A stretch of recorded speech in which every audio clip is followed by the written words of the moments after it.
There are so many people making really, really cool stuff for Mörk Borg. Incredibly talented people. If I featured them all on this channel, it would just be nonstop videos, like probably half a dozen videos a day on Mörk Borg content, which is super, super awesome. The community is just thriving. I've got all of the kind of quote unquote official stuff, the Ferritory, Heretic, all those supplements for Mörk Borg. But today we're going to talk about a product that is going to be my next go-to product for Mörk Borg, and that is Crawling Death Beneath the Dying Forest. It gives you a random dungeon crawl generator and all that stuff. It's super, super cool. I'm excited to have Brian Colin on. Yeah, we're going to talk about Crawling Death. It's super, super cool. If you're interested in what we're going to be talking about, check out the link in the description below. Stick around. We're talking Crawling Death Beneath the Dying Forest for probably about a half hour or so.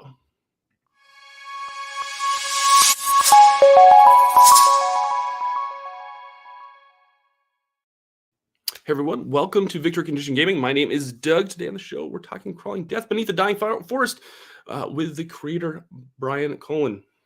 We are I'm so excited about this product. It's actually on GameFound and it's hit its funding goal. And we're going to show off test printing that Brian's already done. We're going to talk about how he collaborated with his kids on this product. I'm just super, super stoked. Yeah, but first, if you are coming across our content for the very first time and you haven't done so already, please hit that subscribe button down below. We'd love to have you as part of our VCG community. If you're a fan of Mörk Borg and all the cool stuff and all the content that people are creating for it, hit that like button. It helps, bring this this video notice and helps Brian create more cool stuff for this for not only Mörk Borg but just the tabletop industry and hobby as well. So without further ado, let's bring on Brian Colin. Brian, Doug, hello. Thanks for having me. Hey, thanks for giving your time today. It's good to finally have you on. We've talked a few times previously. I think I met you in person at Gen Con last year, I believe. Yes. Yeah. So it's nice to have you on the show finally. Yeah, it's good to get to hang out and not be at the rush of people coming to try and buy things at your booth or my booth, and it's crazy. It was crazy. It was everybody was just glad to be out and about. I think finally, after that a couple of years of being stuck inside. So I think so. Gen Con was fun. Hopefully we can do that again. Hopefully we'll be able to spend a little more time to connect this year though at Gen Con. Yeah, absolutely. I think people will be more inclined to being a little more social now that things are quieting down at least a bit. So yeah, I think there will definitely be some more hangout time available. Excellent. Before we get too into your campaign that you've got going on, which I'll remind folks ends Friday. So if you're watching this right now, it ends in just like under a week. So go check it out if you're watching this video. But do it after you watch this video. We can. Or at least keep the video on in the background or something. Yeah, hear us talk. Yeah. Let's talk a little bit about yourself, because you make some really cool products for the tabletop industry, and you've got a really great website. Why don't we talk about that to right out of the gate? Sure. Okay. Well, my company is Creature Curation. I have been creating things for the RPG scene since like about 2017, 2018, after I went to my first Gen Con, having sculptures of my weird fantasy creatures from a world that I had created called Revelo. I've created, I co-published Cartography, which are dungeon crawls in a deck with Norse Foundry. We kickstarted that years ago, and that has a bunch of random adventure decks, dungeon decks that have downloadable adventures that go with them. I create RPG pins and patches because when I realized big one-of-a-kind sculptures didn't sell super well, like there's people that want to support you at a convention and they can't afford one-of-a-kind art, but they can afford a $10 or $12 enamel pin. I made a bunch of cute RPG-related pins and patches. I've made stuffed animals called as part of my RPG squeeze line, which are big plush stuffed animals, and also blind box slow rise foam squishies. I've created a 5e campaign setting in Bestiary for my world of Revelo. I co-created Vast Grim, which is a sci-fi hack of Mörk Borg that Infinite Black published. I'm also the vice president of RPG development at Infinite Black.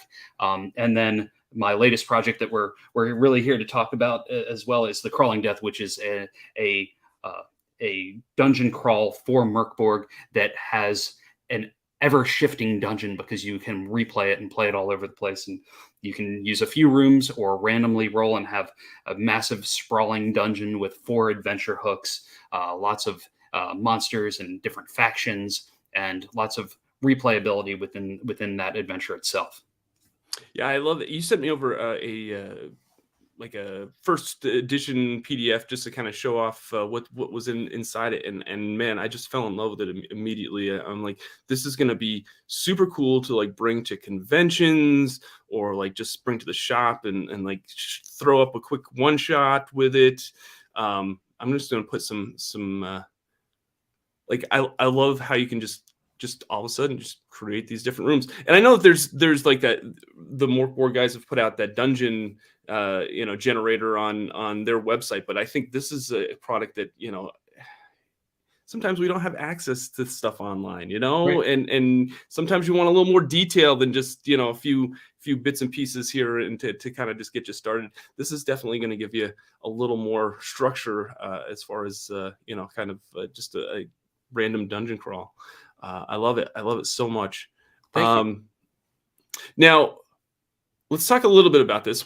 So you put out the cartography product, and so this kind of was the next evolution. You were like, okay, this is a product that I kind of want to tie into what I've already put in and make more board content with, right? Is that Yeah. that seems really genius to me. Like I love the fact that you were that creative. Like, okay, like, hey, I put out this product already. How do I tie it into something that's that people are gonna want and use in Mörk Borg? And I can't say it enough. I think that's really genius. Thank you. Yeah, I mean, we printed a bunch of the cartography decks, and people that have bought them to play like the 5e adventures that go along Right. with them have played through those. There was some Fate conversion, but because I still have these products and I want to introduce them to new people, like, so the card deck that comes that this was written around, it's not the same color that's printed in the book. It's like a grayer color. Right. So I did like a yellow overlay when putting it into a Mörk Borg book because I wanted to have the tone and feel that is the setting. And also, since I had created Vast Grim and done the sci-fi horror thing, and we're going to keep publishing stuff like that through Infinite Black, I wanted to do something in Mörk Borg because I'd never done anything like within the setting itself. Sure. So if I can create stuff that kind of adds to the community build, since there've been over 1,000 creations Right. for Mörk Borg so far by the community, I want to be a part of that and help be with that. Oh, something else that I created that's community related is morkborgcompatible.com. For anybody that is doing any crowdfunding for a Mörk Borg product, they submit it there and I throw it up, and it's just an online calendar to show you all the current compatible things that are out crowdfunding. Yeah. There's just so many talented people making Mörk Borg content, and yes, and this is and I love everybody. Like, there's folks that just like, okay, hey, I just want to put this up. This kind of just looks kind of similar to what the Johan puts out for products and his layout and everything. I love when people kind of when people take Mörk Borg and they take that spirit and then they kind of tweak it to like their own style and their own, like they want to put their own spin on it. And I feel like you've done that with this. I mean, we've talked, I don't know if you follow the channel, but we had Luke on from Pirate Borg on earlier, a week ago or so. And I love how he was able to kind of take that, make Pirate Borg. With this product, you've kind of twisted it and made it your own kind of thing by, using your card deck. And I love the art style in this, like this, in this, like, it's so super dope. Like, thank you. Let's you sent over this, like, not only are you using like illustrations, but there's like 3D art. Like, that's like using paper clay. I sketched it out, and then I sketched it on a like rigid like pro panel board, and then I used paper clay. And I just sculpted on top of it. And then I got out some of my Reaper Miniatures paints and I painted it up. And I actually, like, after I played my very first Mörk Borg game, that's when I decided like I needed to do a different sculpture that was dark and weird, and I wanted to only use black, white, and one other color. Versus Right. my normal creature sculptures are usually much more vibrant, lots of bright colors, a little more Henson-esque. Um, Yeah. and with that, and that's what led to Vast Grimm. Like I created something, I was like, okay, this needs to be sci-fi. It shouldn't live in where Mörk Borg is, and so it's just the natural, like kind of whenever I sculpt things, they all need to live in a place, and trying to give that dimension. I like the tactile Sure. experience when looking at things, and I need to have that in there. I love it. I before we went live, kind of told you that, well, I told you that I grew up with Land of the Lost and like Hmm. the whole 3D or the whole stop motion claymation kind of that kind of genre was kind of big when I was really little. And this kind of just takes it to a whole nother creepier level. And not that Land of the Lost was creepy, like I said, Land of the Lost was pretty creepy as it is. But yeah, I love it. I love it. I was a big Jim Henson fan, so like Hmm. this total feel of your project just hits home with me, and I think it's super cool. Awesome, thank you. So you have let's actually bring up your campaign on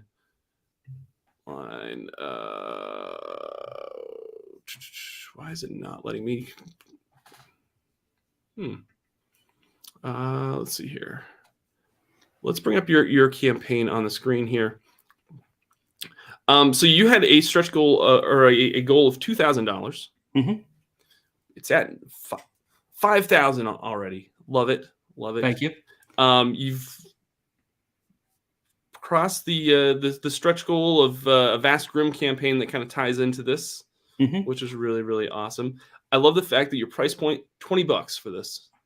Well, I wanted to try and like I look at the other books, the other hardcover books about the same size that seem to work with like stores. I want stores to be able to carry my products because there's going to be the awesome backers that back this and get it right away. But then there's Right. going to be hopefully people that discover it later. And the best way to do that is getting it into stores. So looking at like some of the old school essentials modules and seeing their price points at $20 to $25, knew that if I sold this at retail at 25, and then the people that support it early get the better discount.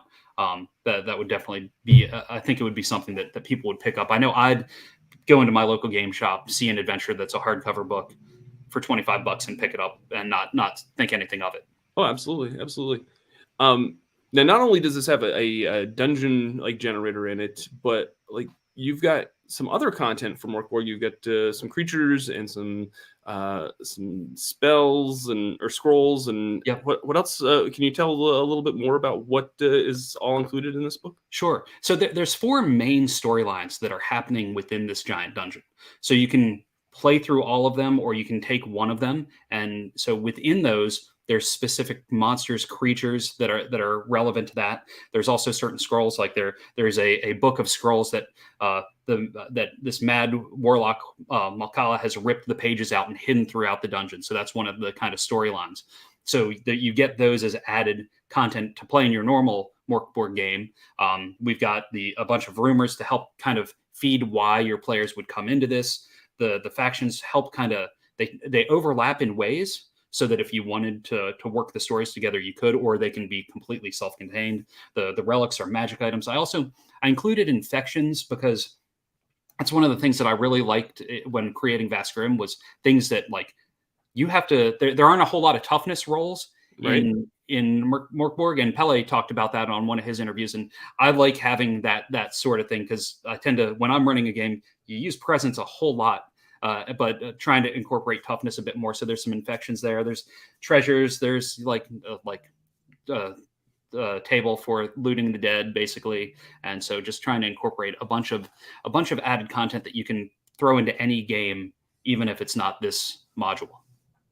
I love it. I love it. Now, one thing that I heard in regards to this product is that your kids actually Yes. consulted on this and contributed to this project. I think is super cool because they're like 8 and 12, which parenting like a boss, Brian. I'm going to say right now, parenting like a boss. they're either going to really love the gaming community in a couple of years, or they're going to despise me because of it. So, you know, I'm hoping that they're going to love the things that I love, Right. because I enjoy it so much. So what I'd do is I'd sit down at our dining table and I'd be like, okay, we need to make notes. I want to have this number of factions in the group in the adventure. So help me come up with ideas with that. Then I got out like one of the actual cartography decks, and I'd go through a room at a time. I'd lay the card down. I'd be like, okay, what do you think should be in this room? And I'd take notes. And now I've massaged those and changed them and tweaked them, but Sure. they're in there. They're in the credits in the actual credit page in my test print. It's created by me, and it has both of their names. And then like it also has additional room concepts by them. So like giving them publishing credits at that age, hopefully that'll encourage them and excite them to keep adding to the stuff that I make. I think that's awesome. That's something that luckily that you're in that position that you can do that. But that's very, very important. It's one of the things that we love about that we try to stress here at VCG is like the only way that this hobby and this industry is going to thrive for years on, after us, is if we get this next generation to game, right along like we do, or they get into get them interested in the hobby, and that is just super, super cool. And yeah, I when I read that, I was like, oh man, I love this project even more now. Thank you. Yeah, trying to wrangle them into as much as I can. That's very cool. Very cool. Speaking of, you said you have a test print. We've got a video of the test print that you posted. So it looks like the majority of this project is done. Yes, it's already like it's been through 2 rounds of editing right now. The test print was after the first round. Walton Wood, who edits a lot of content out there, he was the lead behind Ex Libris. Mörk Borg, he's doing the editing. So I have one more round of editing with him, and I've also resized it since the test one because it's not quite the Mörk Borg size. It's a little taller and a little narrower. So once I made it the right size, so it's going to sit on the shelf right with that. So it'll fit with the Mörk Borg books. Yes. So I love that. So, yes. So that's one of the things that I did. So he needs to look over it one more time, and then the stretch goal adventure has not been edited yet, and it needs another 2 pages and a cover done for that. But that's, like you had mentioned, you can play this adventure, and then there's a room that you can then segue into the Vasgrim universe, or if you're playing Vasgrim, you can come into Mörk Borg from it. So I wanted to create like that bridge between the two. Very cool. Very cool. Well, let's show off the test print for a little bit. I don't know if you want the audio on and just to show, or if you want to just talk over it. I can talk over it if you want to mute the audio, and then I'll mute the audio. I'll bring it on screen, and we'll show it off a little bit and let folks know kind of an idea of what the finished product's going to look like, which I think is super, super cool. So as you can see, it's not quite the right dimensions as the Mörk Borg book. It's a little taller and not quite as wide, as my hands do most of the talking there. It's all right. But I have one of the sculptures on the front, and then another sculpture is kind of in the background. That's super, super cool. And I actually have some of the original art in the campaign page as well. Somebody's already picked up that sculpture, which is fun. I'm excited to see those go to new homes, trying to list the things on the back of the book that are in there for when somebody discovers it on the shelf. That might not see it during the campaign. I don't know if it'll have the blue interior pages or if it'll be black there, but that just is the credits page in the very front. And then it goes in talking about what you would know going into the campaign, and then it kind of how this dungeon is ever shifting and why it's constantly moving. Because really underneath there's a giant evil god that's underneath the ground, and that's why the dungeon can move and shift, and ways that you roll the dice to pick the next rooms. In the very back of the book, in one of the tables, we have like if you're only doing one story hook, you make sure you include these rooms in your game because they're important to that storyline. Otherwise, you can add more random rooms to it as well if you want. And then the Malkala, the Mad Warlock, and as I talked about, tearing the scrolls out, and that's the giant evil that's underneath the ground, which was a big panel board sculpture. And that was in one of the rooms, which is why it was important to put it in with the layout of the other rooms. What happens if that if that creature is slain in the adventure. Relics, basically the magic items that are in there, then going into the monsters, the creatures that are within the dungeon, as well as some people that become infected.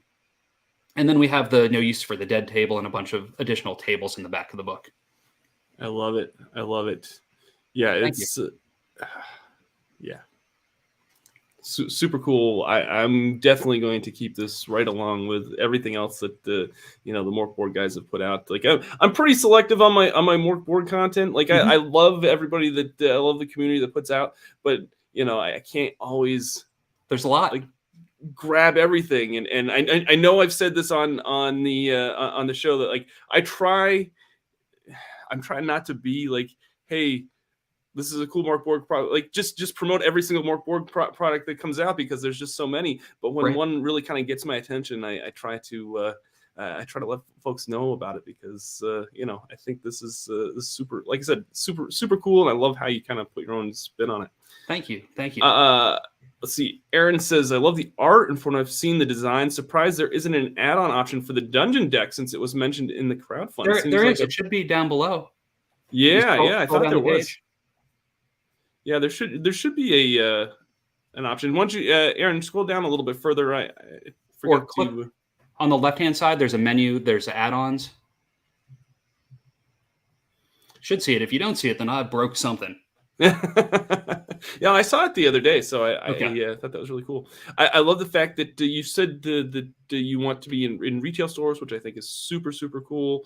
I'll tell folks that I did back this at a retailer option, just because we get VCG gets invited to a whole bunch of conventions, and we'll be this is a product that I think will be super popular. And I think folks will really be into it. And so I personally backed it as a retailer.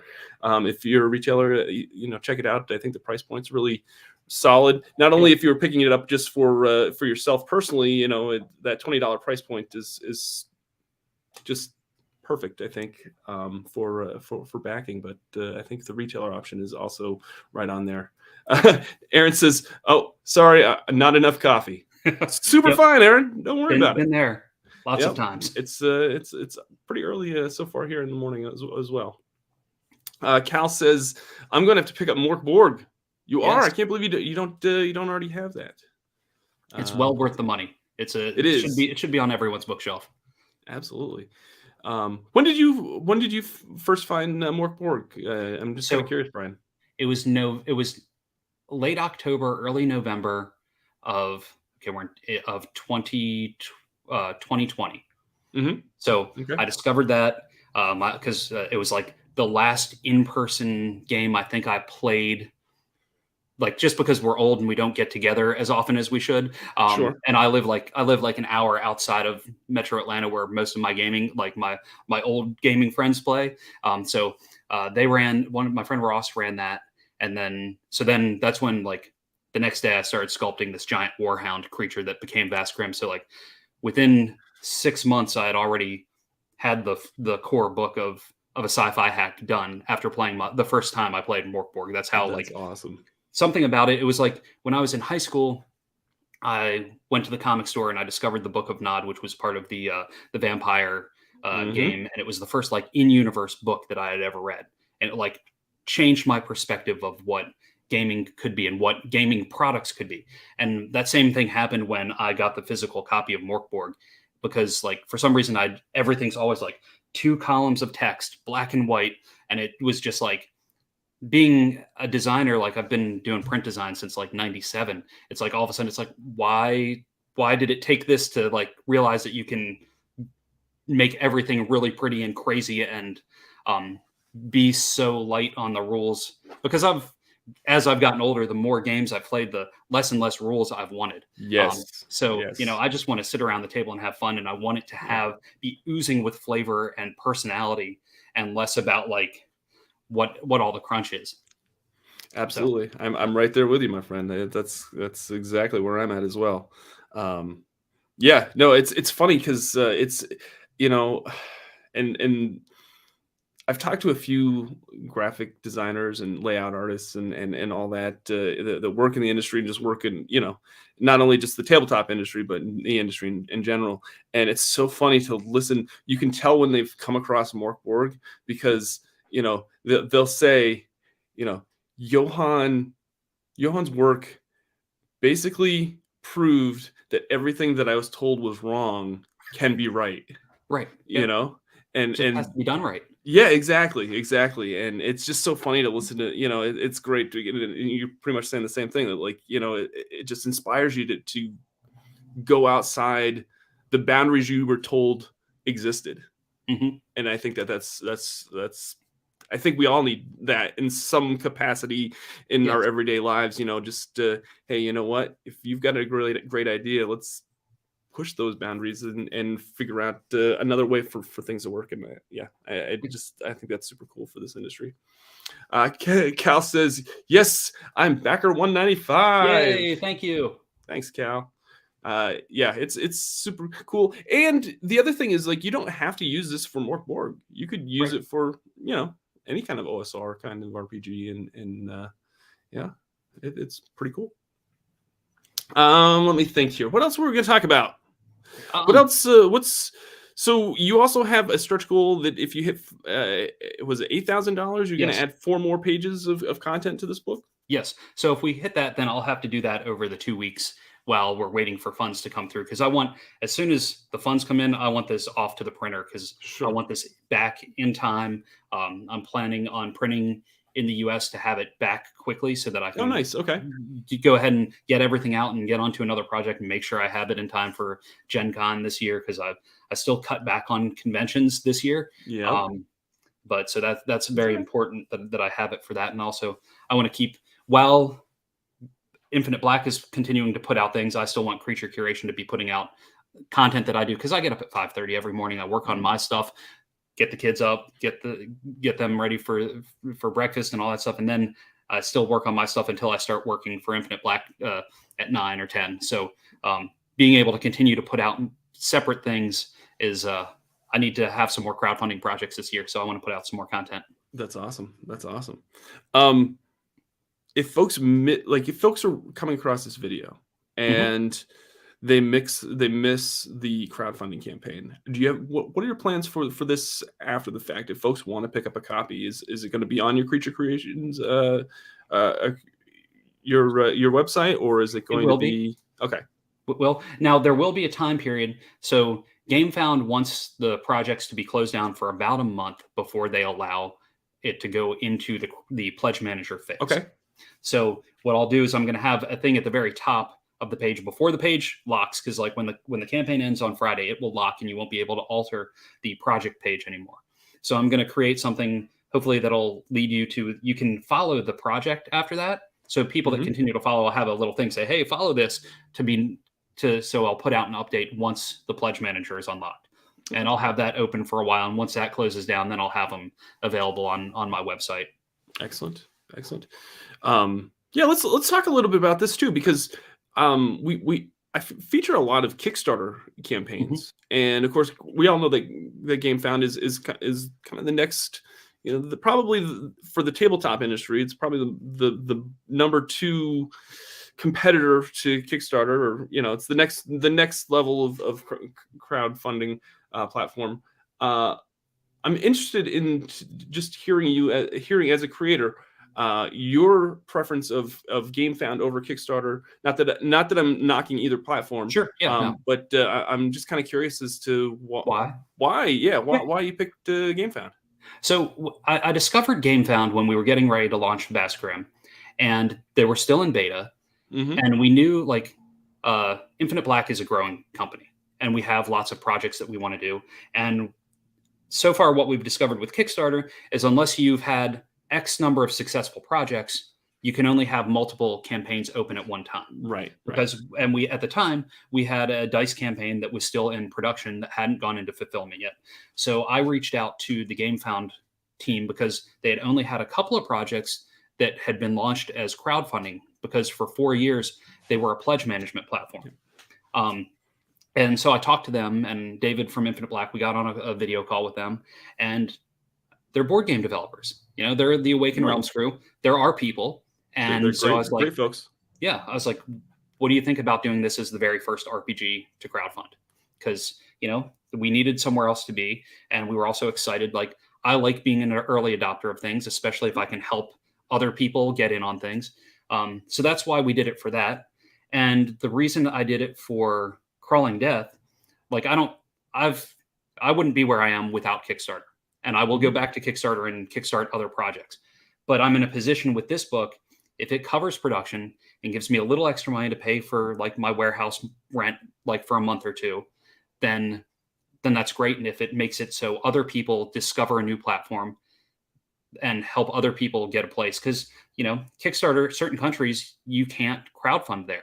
Right. So some other countries, like if you're a self-publisher, you might need another platform to be able to use, and some people just want alternatives. So if I can help let other people know that this exists with this project, that's why I went with this one. So I like it. I like it.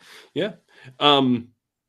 Yeah, I'm just curious. I talked to quite a few creators throughout the years, and it's amazing how many folks are like, hey, I wish there was another option as far as Kickstarter. Not that, but then there's like some people are like, I'm just strictly going to stick to Kickstarter because of the platform itself, and it's just really great to see GameFound. I think I don't think I've talked to them like one-on-one yet, but I'm curious to see how much market they obtain here over the next 5 years, because I think you're going to see, as they roll out more and more features to their platform, I think you're going to see more creators migrate over there, at least maybe from time to time. I don't know if they'll constantly be there, but I think that I think it's going to definitely take up a larger share of the market over the next 5 years. And also being able to hit different audiences, because some people may only back on one of the two platforms. So that's you might true. do one campaign on Kickstarter, then one on GameFound, and go back and forth to try and grow your personal audience. Yep. And they just unlocked the crowdfunding to everybody last week, and I think a couple weeks before that, they got a huge financial backer by, I think, Ravensburger joined as a partner, financial partner, and investor. Yeah, no, that's really cool. Again, that's another aspect of the tabletop industry that I think we're gonna see shift here in the next few years. But yeah, it's very, very cool. What else? What else? Are you? So you mentioned you're going to be at Gen Con. Yes. I cut back this year on conventions because I wasn't sure where the pandemic was going to be at this point. So next year I'll hopefully be back doing more conventions. I may be at Gamehole Con this year. I need to discuss that and see if that's something that's going to be a possibility. But I don't really have anything else lined up, and I may try and see if I can run some games possibly at PAX Unplugged, because it's been a few years since I've been there, and I just went to GaryCon just to experience it, run some Vast Grim games, play some games, network. So I'd like to get out and run more games at shows and just build up like people knowing about the things that I make. But it's hard when you're not working at a booth and trying to recoup the costs of travel and hotel and all that stuff. Right, absolutely. I totally understand that for sure. Yeah, no, I hear GaryCon was a great event this year, and there was a lot. My social media feeds were just nonstop GaryCon content, which was nice to see. That convention kind of come back with some passion, and looked like the community really was excited to be back after, because they didn't get together for a while because of the pandemic as well. Right. Yeah. Speaking of running games, Brian. Yeah. Yes. You're gonna come on the show here on Wednesday and run a session of Crawling Death for us. Yes, Wednesday at 9 p.m. Right? Yeah, 9 p.m. We've got a pretty good crew coming on. I say pretty good because Jason's part of it, and Jason, if you're watching this, you can say. Otherwise, it would be great. No, Jason's great. Jason's great. I'm just kidding.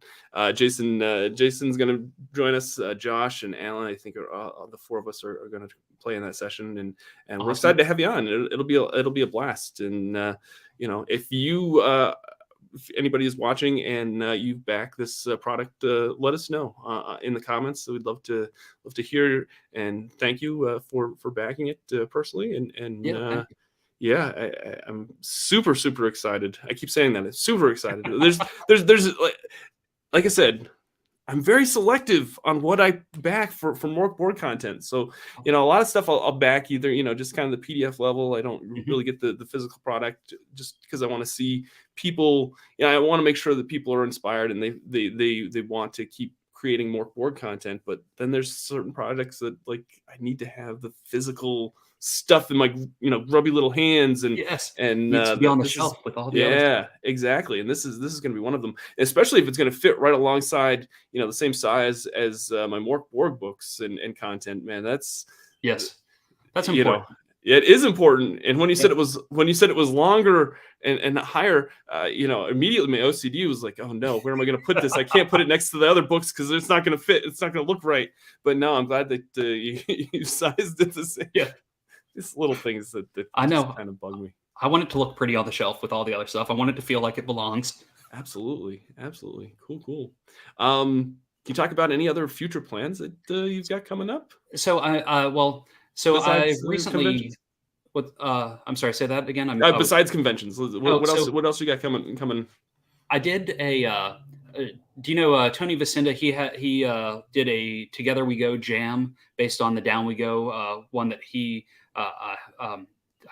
the guy's name who created it is failing me, but he helped publish. So it's a very rules light system. So I got with my kids and we started a Over the Troll Bridge game, which is on Nice. itch, which is just like there's lots of community copies, people can download it. It's very cartoony. It's Yep. about a floating city that you have to feed it treasure to keep the forge burning so it will propel itself over the lava, or the city will sink down into lava, and you go across magical bridges into unknown worlds and you have to bring back the treasure. It's a very very playful game, so I'm probably going to build that out a little more so that it's maybe like a zine sized book. I want to it's all self-contained and hopefully hits a younger audience. And then I'm working on 3 more Vast Grim expansion books, like Okay. 48-page books that Nice. adventure, spaceship rules, and another one that still kind of deciding what it's going to be. So that'll be sometime in the near future as well. And then if people dig Crawling Death, I've got 4 more decks, so I'll probably do an adventure with one of the other decks. Okay. Very cool. Very cool. Yeah, no, I'm excited to see all the content that you're putting out from here. That you've put out some really cool stuff in the past, and I'm excited to see what you put out in the future. And love getting behind people that just love this community, the tabletop community, love making cool projects, just have really awesome creative minds, and they're super talented. And Brian, you are definitely one of them. And Well, thank you. yeah, it's a pleasure chatting with you every single time we connect and Yes, it run is. into each other, and I'm excited to see you again at Gen Con and hopefully more conventions later on this year and in the future. So Awesome. uh, Thank you. all right, if folks want to know more about you and stay in touch with you, Brian, where should they go? Where do you want people to head to online? The Excuse me. best place, because I'm all over the place and nothing is consistent, is Yep. Linktree/Brian Colin. It has Okay. all of my things, like all the different websites and social media, which I'm terrible at social media, but you can track me down. It's all right. Hey, you're too busy creating cool stuff for the tabletop industry. Thank you. That's Thank you. that's Yes. that's I'd much that's rather be creating than stressing like, should I say this? No, I shouldn't say this. Should I say no? Okay, nothing. Absolutely. All right, folks. If you enjoyed this conversation with Brian, hit that like button down below. And if you are interested in anything that we chatted about today, click on the link in the description. And like I said, if you are coming across our content for the very first time, we'd love to have you hit that subscribe button and be a part of our VCG community, so we can highlight really awesome, cool folks that are creative and making cool stuff for the tabletop industry, like Brian here. Because I think all these folks definitely need a larger spotlight, because they're just so underappreciated in this industry, because they're just, without them we wouldn't have all the games and products that we do. So all right, this has been Victory Condition Gaming, because winning shouldn't be the only victory condition when you get to the table. We'll see you next time. Thanks, Brian, for coming on. Thanks for having me. Bye, everybody. We'll chat later. Bye.